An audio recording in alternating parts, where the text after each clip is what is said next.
Hi, it's Anna Mason, and in this video I wanted to show you how I layered up watercolour to create this fluffy little Easter chick. I worked from a photo, which is essential when your subject is on the move, and began by creating a contour drawing marking out the eye, beak and feet. The edge of the fluffy feathers needed to be drawn very softly with a jaggedy line, and I also marked in a few key areas of darker feathers within its body. I started the painting, as I always do, by painting the lightest colours in the chick, the palest yellows in the body. I used my bright yellow. I used Windsor Lemon, which is pigment number PY175, a lovely vibrant and transparent yellow, ideal for layering up. I added masses of water and I used the tip of my medium-sized brush to make sure I got the feathered edge to the body.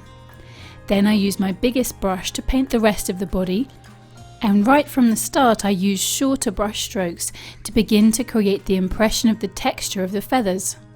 I painted this colour everywhere so that it can sit underneath darker yellow layers as I apply them. Next I added some brown and some pink to the still very watery mix, and I applied to paint the lightest colours I could see in the beak and feet, adding a little orange and some more yellow to the more orange parts. Next I painted the lightest tones in the eye with a very pale grey mix, and when that had dried I went on to use a thick black mix and my tiny brush to paint in the dark pupil and edge. Then with that dry I watered the mix down a little to paint the mid-tones within and around the eye, adding some yellow to add a touch of detail around the edge. Having the eye painted, which is the darkest part of the chick, makes it easier for me to then paint the mid-tones to the feathers. Next I isolated my very lightest feather colours by painting another watery yellow wash everywhere except for the lightest parts. With that dry I mixed brown with the yellow at a thicker consistency and used my smallest brush to pick out the very darkest areas within the feathers. Then I worked on the next darkest colours, the darker yellows, by adding more yellow to the mix with brown and balancing the colour so it didn't go too orange by adding a little of some purple paint which contains just a little blue. I used quite a small brush to apply this everywhere I thought was this colour or possibly darker, making sure to hold off from anywhere that could have been lighter. I used lots of short brush strokes and matched their angles to the angles of the feathers.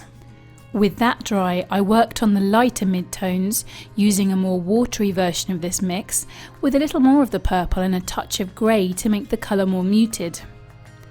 I applied this into areas I could see needed to be a touch darker, being sure to continue to create texture by applying in short angled brush strokes.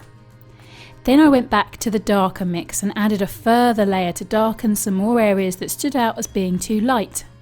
Before I could go further though, I needed to paint the beak and the feet. I used the same colours as in my first layer, this time taking them thicker and darker.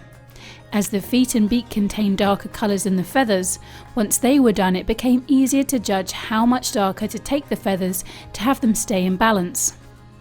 Then it was time to literally take a step back, compare my painting to the reference photo and look for any additional details that needed adding or parts that needed taking darker.